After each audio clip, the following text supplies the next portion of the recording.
Pinkertons Ghosts is a horror anthology podcast by Superversive Radio, with no affiliation with any detective agency, person, real or imagined, or the dark forces of Outre-Terre. It is not intended for children.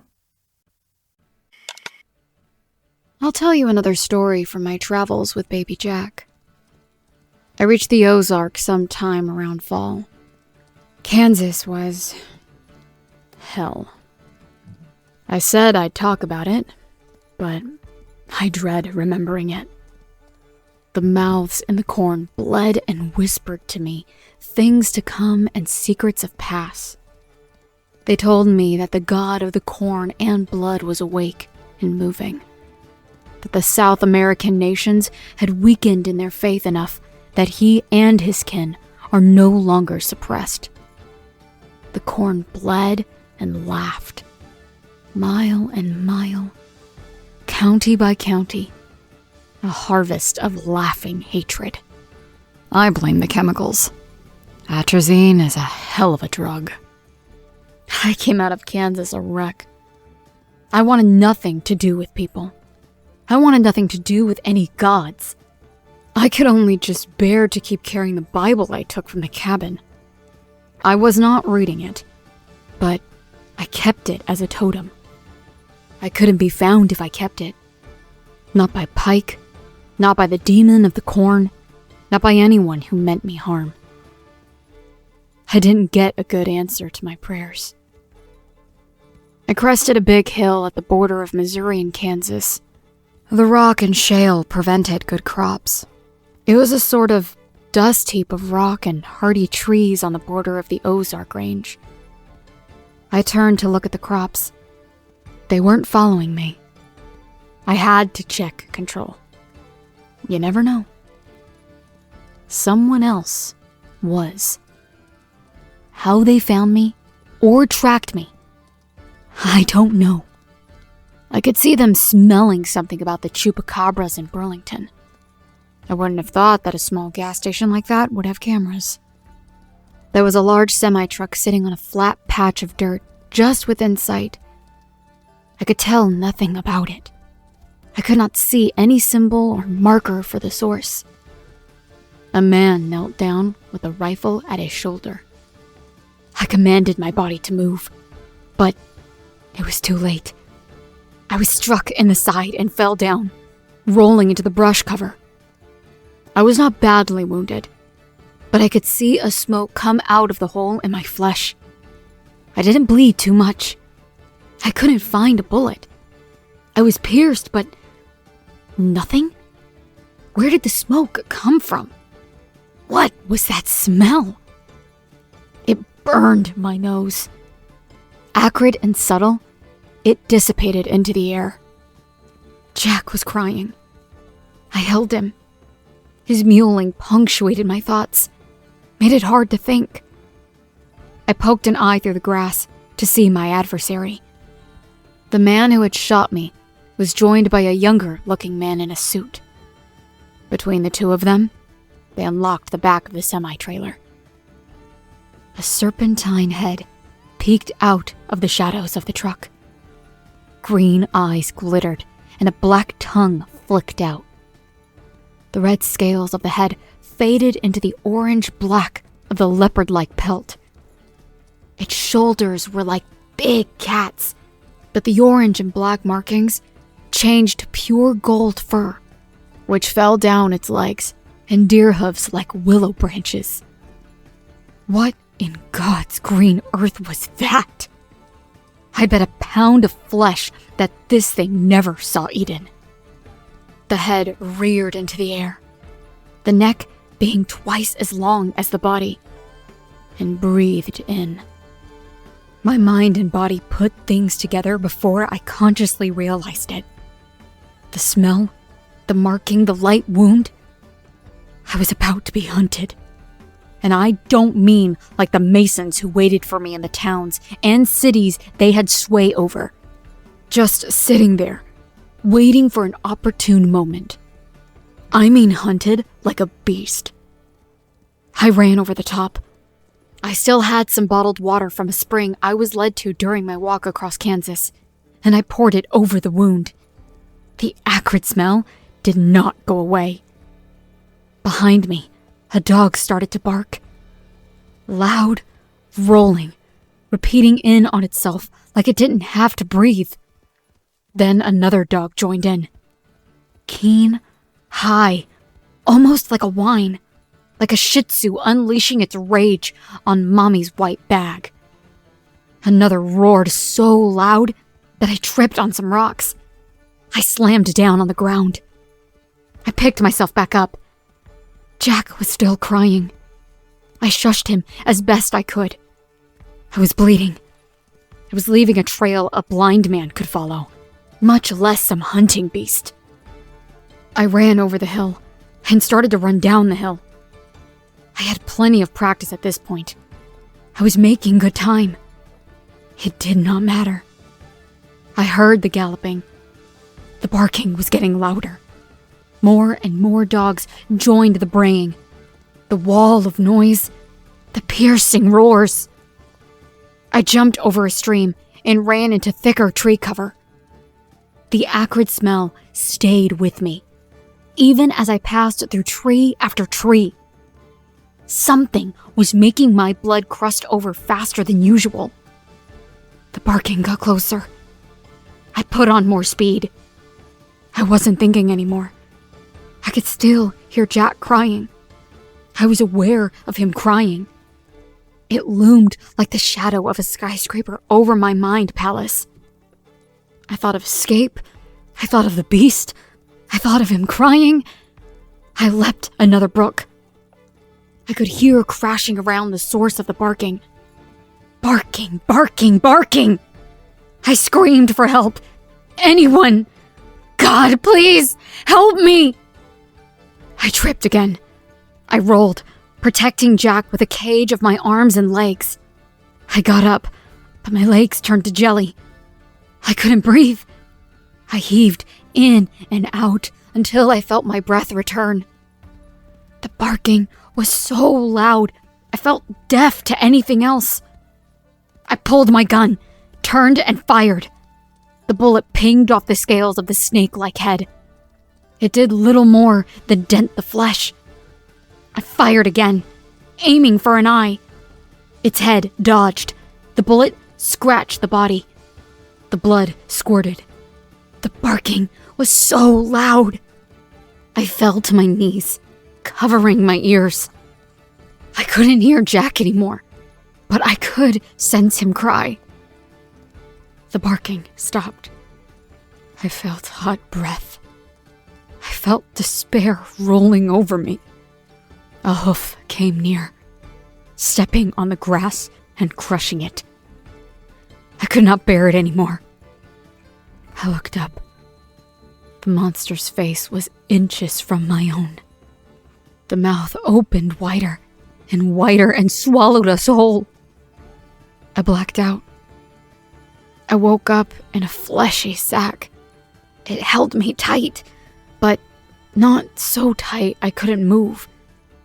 I breathed easily, but felt liquid all around me. I couldn't see. I pulled out a flashlight and checked Jack. He reacted to the light.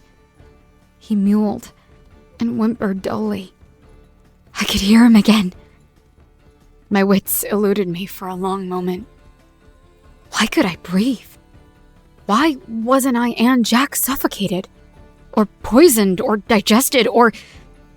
I didn't bear to think about. We were surrounded on all sides by porous black flesh. A current refreshed the strange, breathable liquid. I searched for some sort of exit. No joy. I couldn't get a grip. I slipped and turned like an astronaut in 0G. The conclusion hit me in the face.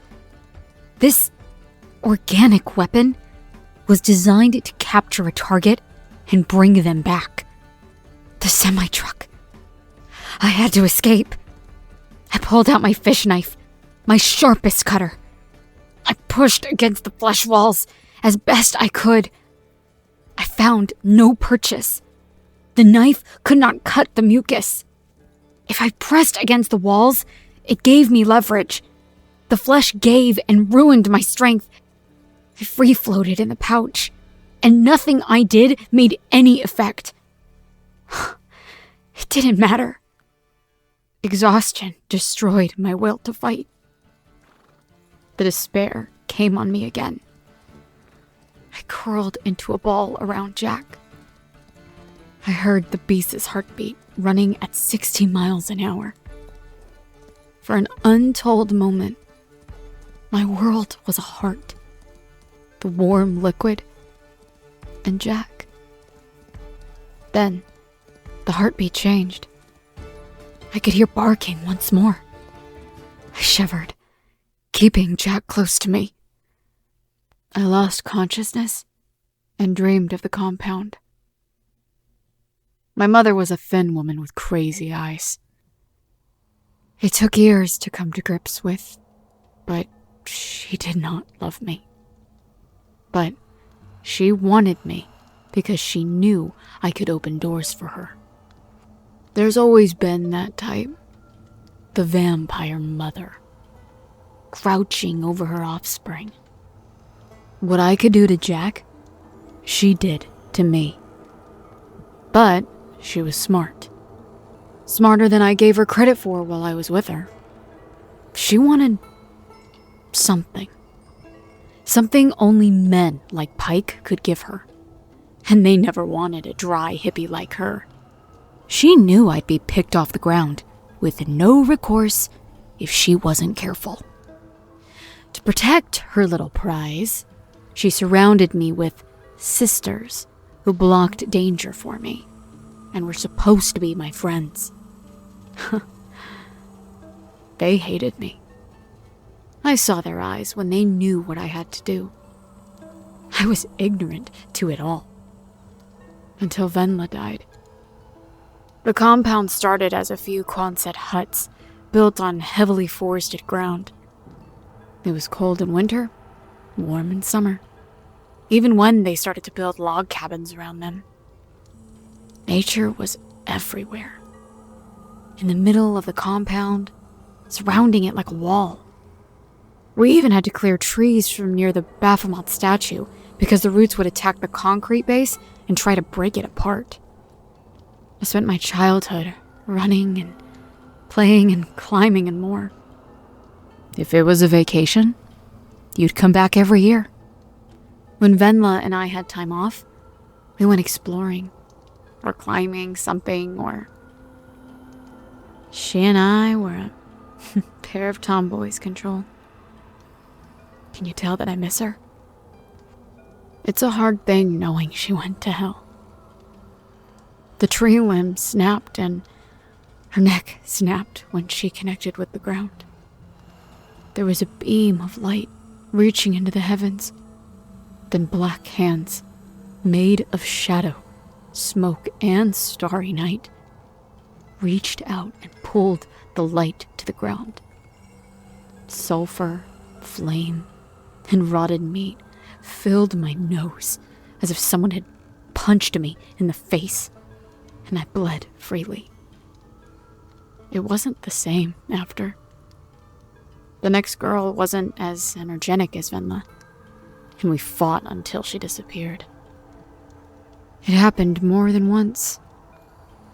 But it was the truth slipping in like a thief in the night. See, we knew who God was. We had to hate him, after all. Sure, we didn't really know him. It was lies and half-truths, if the half-truth was safe. We were taught he made people slaves. That we were free because we cursed him. Venla bought it all. Jesus never rose from the grave, she said, whenever we saw a church during a rare outing. That cross at the steeples is them coping with their dead god. And then things would return to normal, and she would show me another cat's cradle trick in the back of a van. After her death, I started to notice things. Life wasn't golden. It wasn't even silver. I found girls crying. Mom became colder. Pike came over more and more. Pike had a way with people. We loved every visit. But every visit he came a little closer to me. It was like a noir film. I would walk through a subway tunnel and there would be some man in a trench coat smoking a cigarette. "You know there is something wrong, don't you, princess?" he'd say. My mind would race. Things would come up like a creature reaching from a swamp. I would know what evil things my mother did. What she bought and sold. I couldn't remain ignorant. I grew older, and the truth got closer. And then, one of my sisters would run up to me and tell me that the strawberries were ripe, and we better hurry before the fatties eat it up. "Let's go, now!" And the feeling would be gone. It wouldn't bother me anymore. I'd go along with my schedules until I had another moment alone. "Hey, princess, you know good from evil, don't you?" Then, when I was sitting on a boulder, the man sat next to me. "Don't you recognize when they're lying to you? You have a choice." In the middle of the night, "Your father loves you. Don't you see how your mother acts?" As I was preparing myself for Pike. "You don't have to do this. It's wrong." And then my mother came in and told me how beautiful I was and how much me doing this meant for her. And then, when I could stand after giving birth, when I was looking into Jack's little baby face, the man in my heart didn't have to say anything. All the things he said before didn't matter the same way. I understood now. I could choose a higher path. I could take Jack and run out into the night, away from the strange men and the strange woman I called a mother, and from the strange girls who wept at one moment and then fought with each other for affection the next. I could choose love over sin. I had a choice to throw it all away and be what God made me to be. I chose to preserve Jack's life over everything Jeremiah Pike offered to me. I believed he meant every promise. A guy with ambition like his needed a queen who would do what it took. No. It is better to serve God than it is to serve myself. I couldn't accept it until I held Jack's life in my hands. I couldn't begin to see until I saw Venla die. I woke up, barking again. Quiet at first, muted by the strange liquid. The barking got louder and louder. I had my fish knife at the ready. I waited. There would be an opportunity. There is always an opportunity when things change. God is like that. You never know what will happen. Just be ready. To kill, to fight, to run, to hide. It doesn't matter. Something was happening. I heard gunfire. The body I was in jerked, and my sense of gravity reversed itself. I was slammed into the ground, protected by the weight of the beast, by the thick flesh around me. Several bullets broke through the skin, passing over and around my head and shoulders. I could see daylight through the holes.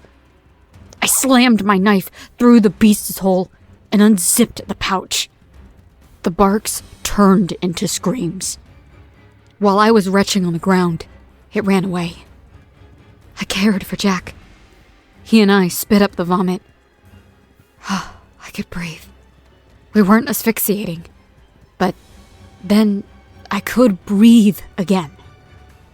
I shivered on the ground, crawling, hugging Jack close to me, even as he spit the breathable liquid. I couldn't speak, even when my lungs were clear.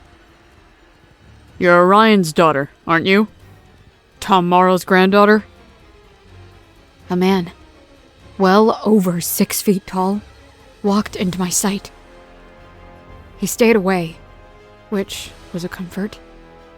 If he had come too close, I would have run, no matter his intention. But the man was good. He only meant good for me. I remember his hooked nose, his bald head, his deep, set eyes. He's not going to win any beauty contests, but that's not what I saw. I saw the flame of a heroic spirit. His Tommy gun smoking in his hands, brighter than a sword. His trench coat and fedora, better than shining armor. He tried to speak to me. For a moment, all was static and noise as I fought to stay conscious. I couldn't reply. It doesn't matter, I guess. Are you hurt? Hungry? I shook my head. I can't tell what you need without you talking. I'll carry you. I have a camp nearby. He picked me up as if Jack and I didn't weigh more than a feather. I slipped in and out of consciousness as he walked through the forest. The smell went away with an iodine mixture from his first aid kit. He had some food, and I ate as he talked. He turned his head aside when it came time to feed Jack. My name is Keith Robar. I'm a colleague of Tom and Orion's with the Paranormal Pinkerton Agency. We've been looking for you all year. Jeremiah Pike made some things clear along the net. He was making a play, and we knew what it was. We decided to act, no matter the cost to us. We invaded the compound, but your child had been born and you had run. The ritual was ruined, and Pike's purpose was defeated. He left before we got there. Lucky him. We searched for you, but couldn't find you. Rather than fight, your mother took the colt and fled. She wasn't the priority. You were. We ran ourselves ragged trying to track you down. The Grand Masons fought us, trying to get to you first. Well, me and Tom could handle ourselves, and Orion could fight better than anyone gave him credit for. The Grand Masons held us off for a full day. And let me tell you, Tom wanted you more than he wanted the American flag over Berlin. It wasn't easy. The Grand Mason hot-tailed it out of there, and we were the masters of the field. But it was too easy. We discovered why they gave up. The tracks were lost. We couldn't find you. We searched for weeks. He rubbed the back of his head, as he was embarrassed. Well, we gave up. We thought that the blizzard killed you, or you were out of our hands. But here you are. God works his will. We picked up your trail from those dead chupacabras. Orion was sure it was you. We were able to track you through Kansas, but not well. There was something in the corn the whiz heads could track. What did it say to you? No? In the end, me, Tom, Orion split up. I've got Gregory Horvath, John St. Martin, and others coming in. But I guess I was the lucky one. I found my voice. I don't think that thing is dead. I know. That semi that held it was run by our Santo men. We didn't expect them to be involved with the search for you. But Masons get everywhere. Right now, I'm waiting for the thing to start barking again. It's not going to stop until it takes its target. We'll see if it will track you again. I don't want it to hit us while we're not prepared. His hands never strayed far from a weapon. A 1911 at his waist, or a Tommy gun at his right hand, or a long spike at his left. He was a man of old German stock. His muscles piled high on themselves like a stack of boulders. If I walked in on him shirtless and working a forge like some ancient smith, I wouldn't be shocked. I didn't feel safe. I did feel confident he could kill the beast. Something barked. It didn't sound right. Coyote. Don't worry. I'm here. I've sent a message to the pager system. Tom and Orion had search areas an hour or so apart. The Ozarks are a big place. All we knew was that you'd be coming somewhere from Kansas. Here's the plan. If the questing beast wannabe doesn't come back in 15, we make a run for my truck. That thing is big and strong enough to tip my vehicle, and I don't want to fight that thing in a closed space. The scales are immune to my ordnance, but I can work something out. Keith cracked his knuckles. Something barked out in the night. The monster. He got up. Just sit there. He had his Tommy gun in one hand and his spike in the other. He was not quiet. I heard him stomp around until he found some spot behind me. I waited. My senses, my will, trained over my year alone, demanded that I run now. No, I could not run. I would let Keith Rober protect me. I would let him bring me to my real father. I would not throw myself onto my own power. I could not kill the beast. So I waited, sitting into the small fire Keith Rober made so I could dry out. I couldn't do anything else. Run and distract my rescuer? Cause the thing to chase after me again? I didn't have it in me. I was so tired. I cradled Jack as I heard the barking get nearer. Nearer. Nearer. And then it was so close, I heard the jackhammer beat of its heart. I could hear blood squirt and strike the ground near my foot. It steamed. Its hot breath came so close. I wanted to be an animal and run. I was a scared rabbit about to hop away as fast as my legs could take me. Then I heard the Tommy gun rip through the barking and the jackhammer heart.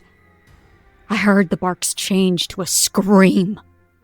I heard the wordless roar of Keith Rober. I jumped away. Keith was wrestling the head. The body died, but the head writhed on the spike he had jammed into the base of the neck. I could not tell if he missed his aim or if the monster dodged, but the thing had neck to spare. It bit him. Once, twice, 3 times. He groaned. God had made the man of stern stuff. He slammed his foot into the beast's lower jaw. His hands caught the upper jaw. With a mighty heave, he ripped the thing at the jawline, from nose halfway down the neck. Boiling blood covered him. He did not scream or cry out. The man was dead before his knees buckled. The beast died. My mind snapped. I ran. I ran into the night one last time. I crested a hill, and I could see the small lights of a town. I ran for them. I did not care whether or not I was in danger of towns or Masons or anyone else. I needed to run. I needed to find help. I wish I had stayed strong and stayed near Keith's body. It would have saved me a lot of blood on my hands. I have one last adventure I'm willing to tell before I bury that year of wandering control. Morrow out. Pinkertons Ghosts is a podcast distributed by Superversive Radio, licensed under an attribution non-commercial, share-alike international license. This episode was written by Ben Wheeler and performed by Celina Saucedo. Ben Wheeler edits, directs, produces, and herds cats. Kid Dickerson performs our audio editing. Visit us on Facebook, read articles on superversivesf.com, or listen to us on unauthorized Acast, iTunes, or Spotify. Contact us through Twitter at @PinkertonsGhosts, email us at pinkertonsghosts@gmail.com, or send us noble messenger possums with messages strapped to their backs. Don't worry, they know how to find us. Thank you for listening, and good luck.